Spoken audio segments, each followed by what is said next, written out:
अस्सलाम वालेकुम guys, I hope you all are fine. So ये हमारे पास है माइकोप्लाज्मा नमूनिया। ठीक है, माइकोप्लाज्मा नमूनिया को हम पढ़ते हैं। सो आप लोगों ने ऑलरेडी डिस्कस किया हुआ है।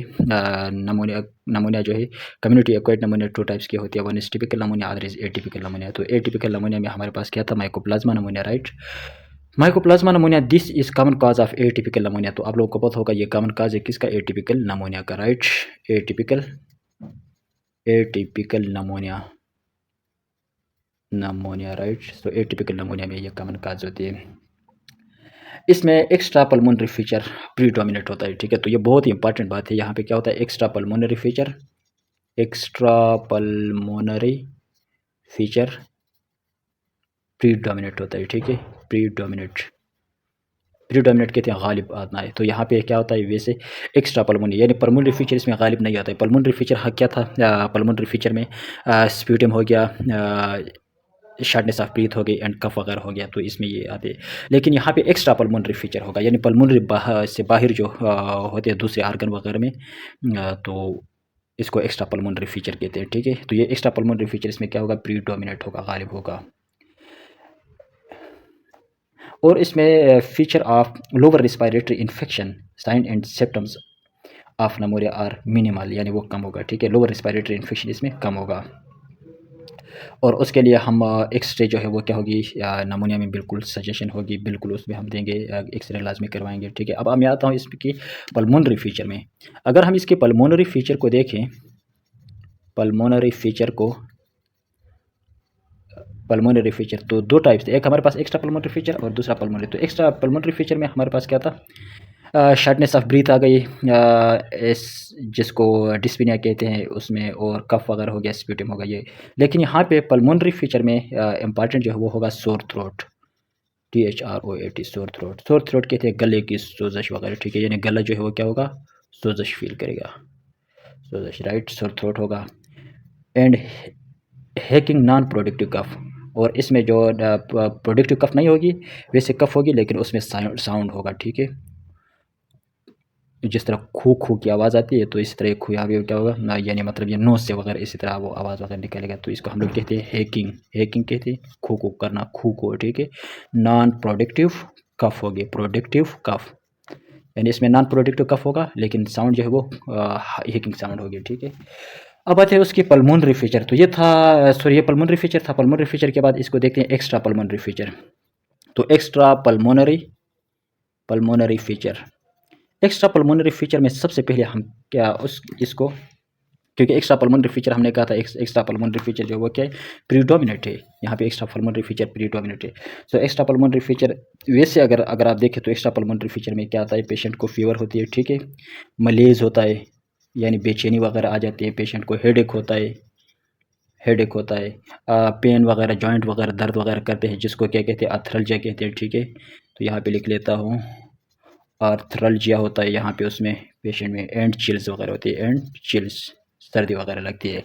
लेकिन अब हम एक्स्ट्रा पल्मोनरी फीचर जो है इसको मुख्तलिफ आर्गन वगैरह में देखेंगे। फर्स्ट ऑफ ऑल हम देखेंगे स्किन में। अगर हम स्किन को देखें तो स्किन में एक्स्ट्रा पल्मोनरी फीचर हमारे पास कौन सा होगा? स्किन में रश होगा। ठीक है, स्किन पे रश होगा and erythema, erythema nodosum, nodosum, erythema nodosum कहते हैं, यानी tender red bumps usually found symmetrically on the shins, यानी पिंडली पे क्या हो गया? वहाँ पे रेड बम्स होंगे। ठीक है, तो इसमें इरिथमा, रेड को कहते हैं नोडुदम। सो यहाँ पे लिख लेता हूँ रेड बम्स की तरह होगा। ठीक है, राइट। तो सो रशिस होगा, इरिथमा नोडुदम होगा इसमें, एंड इसमें क्या होगा? इरिथमा मल्टीफॉर्म होगा। ठीक है, इरिथमा मल्टीफॉर्म। उसके बाद हम देखते हैं इसको CNS में। आप लोग को पता है सेंट्रल नर्वस सिस्टम में जब भी वहाँ पे टू बातें बहुत इंपॉर्टेंट है। वहाँ पे अक्सर जो है मेनिंजाइटिस होता है, जब तो बहुत ज़्यादा कॉमन है मेनिंजाइटिस, यानी इन्फ्लेमेशन ऑफ मेनिंजीज होती है। ठीक है, मेनिंजीज कौन सी होती है हमारे पास? मेनिंजीज जो है 3 मेनिंजीज होती है, जिसको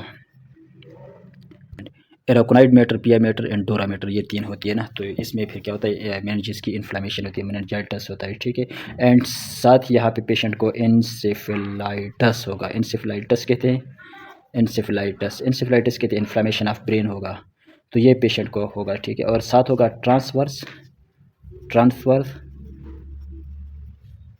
माइलाइटस, यानी इन्फ्लामेशन ऑफ स्पाइनल कार्ड होगा, माइलेटस इन्फ्लामेशन ऑफ स्पाइनल कार्ड को कहते हैं, ठीक है।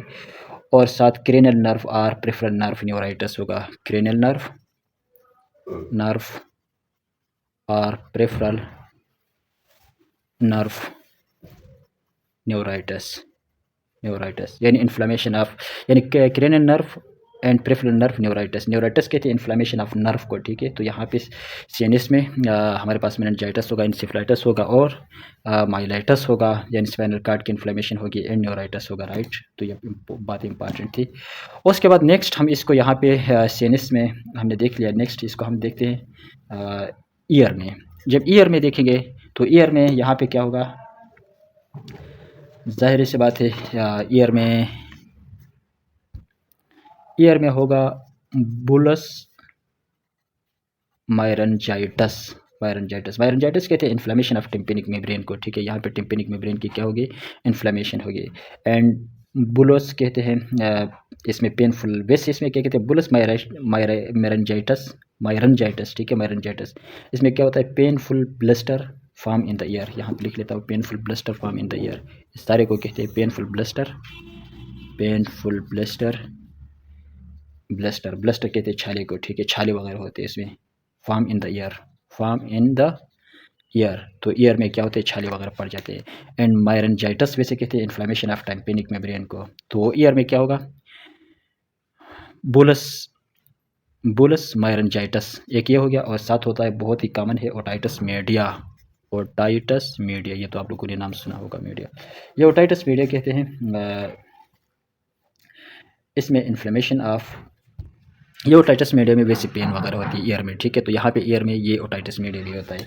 नेक्स्ट हम इसको देखते हैं सीवीएस में, कार्डियोवास्कुलर सिस्टम में। जब भी कार्डियोवास्कुलर सिस्टम में हम माइकोप्लाज्मा नमूना को देखेंगे तो वहाँ पर ये एक्स्ट्रा पल्मोनरी फीचर जो है उसमें क्या आएगा, ये क्योंकि ये हार्ट है, अगर आप देखें तो हार्ट में, ठीक है, हार्ट में क्या होता है, एंडोकार्डियम, मायोकार्डियम एंड पेरिकार्डाइटिस, ठीक है। तो अब यहाँ पे क्या होगा, मायोकार्डाइटिस होगा, ये क्या देगा, मायोकार्डाइटिस कहते हैं इन्फ्लेमेशन ऑफ मायोकार्डियम। एंड यहाँ पर होगा पेरिकार्डाइटिस,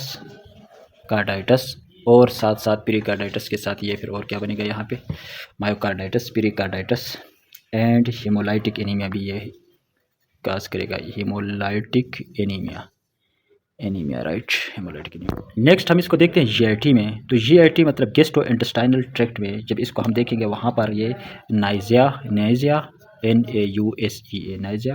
यानी दिल वगैरह ख़राब होगा इसमें, ठीक है, वोमिटिंग हो गया, और साथ ये फिर क्या करेगा, वोमिटिंग एंड डायरिया वहाँ पे ये जीआईटी में होगा, ठीक है। अगर हम इसकी इन्वेस्टिगेशन करेंगे तो जब भी इसकी इन्वेस्टिगेशन, तो ये ख़त्म हो गया, ठीक है। एक्स्ट्रा पल्मोनरी फीचर में स्किन हमने पढ़ लिया, सीएनएस एक्स्ट्रा, ये ईयर जो है ईयर को पढ़ लिया, उसके बाद सीवीएस को एंड जीआईटी में ये एक्स्ट्रा पल्मोनरी इसके फीचर क्योंकि प्रीडोमिनेट थे माइकोप्लाज्मा में।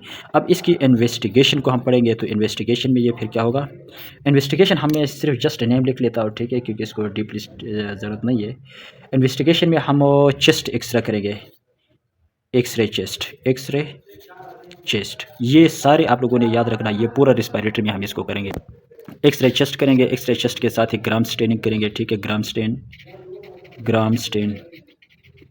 ऑफ स्प्यूटम, और साथ ही डब्ल्यूबीसी काउंट यहाँ पे कोई ख़ास नहीं होता है, ठीक है, तो लिख लेता हूँ WBC count, no raise, right, नहीं बढ़ जाता है। तो इसके इन्वेस्टिगेशन में वैसे एक्सरे करेंगे, और एक्सरे जो है हम जब एक्सरे करेंगे तो एक्सरे में ये पेचेस इस वहाँ पे नज़र आएंगे, right. And gram staining of sputum करेंगे एंड वाइट ब्लड सेल को काउंट करेंगे, राइट। तो ये हमारे पास था उसकी इन्वेस्टिगेशन। नेक्स्ट हम इसके आते हैं, यहाँ पे लिख लेता हूँ, राइट। अब आते हैं इसके मैनेजमेंट में। तो इसके मैनेजमेंट के लिए हम यहाँ पे इसके मैनेजमेंट किस तरह करेंगे, 2 to 3 वीक, तो लिख लेता हूँ ट्रीटमेंट, यहाँ पे इसके करेंगे ट्रीटमेंट एंड मैनेजमेंट जो भी लिख लेते हैं, ठीक है। सो ट्रीटमेंट में क्या करेंगे, 2 to 3 week course of one of the following antibiotics, यानी 2 to 3 वीक कोर्स होगा, ठीक है, कोर्स होगा one of the following antibiotic, यानी ये जो नीचे एंटीबायोटिक है, फॉलोइंग एंटीबायोटिक, ये जो एंटीबायोटिक है इसको 2 या 3 वीक जो है यूज़ करेंगे, ठीक है। एंटीबायोटिक हम कौन से एंटीबायोटिक पेशेंट को देंगे, पेशेंट को हम एंटीबायोटिक देंगे एरिथ्रोमाइसिन, कौन से देंगे? Erythromycin, right. और ये एरिथ्रोमाइसिन 500 mg हम देंगे पेशेंट को, और 500 mg every 6 hourly, every 6 hourly, 6 hourly, right. ये पेशेंट को देंगे, एरिथ्रोमाइसिन देंगे। और एरिथ्रोमाइसिन के बाद देंगे क्लेरिथ्रोमाइसिन। ये क्लेरिथ्रोमाइसिन में क्लेरिट के नाम पे एक आती है, ठीक है, क्लेरिसिट के 500 mg 12 आवर के लिए देंगे। ये 500 mg देंगे हम 12 आवर के लिए, ठीक है, 12 आवर के बाद। और टेट्रासाइक्लिन जो है इसको देंगे टेट्रासाइक्लिन, राइट। और टेट्रासाइक्लिन के बाद साइक्लिन देंगे। ये टेट्रासाइक्लिन जो है ये भी 500 mg आती है, और इसको भी 6 आवर के लिए देंगे। एंड डॉक्सीसाइक्लिन जो है 100 mg 12 आवर के लिए देंगे। तो इनमें से कोई एक ही एंटीबायोटिक हम देंगे, इस तरह नहीं, सारा नहीं इकट्ठा तो नहीं है, इस तरह नहीं मरीज़ का बेड़ा गर्क करके छोड़े। तो क्या करेंगे, 2 to 3 वीक कोर्स है, और ये एक ही टेबलेट में देंगे। One of the following antibiotic, erythromycin देंगे, ठीक है, क्लेरिथ्रोमाइसिन देंगे, या उसमें टेट्रासाइक्लिन देंगे, या डॉक्सीसाइक्लिन देंगे, ठीक है। तो ये हमारे पास था माइकोप्लाज्मा नमूनिया कि हम एक्स्ट्रा पल्मोनरी फीचर को डिटेल में, पल्मोनरी फीचर को पहले, उसके बाद एक्स्ट्रा पल्मोनरी फीचर को, एंड फिर उसकी इन्वेस्टिगेशन को, और लास्ट में इसके ट्रीटमेंट को डिटेल से पढ़ लिया। Thank you so much.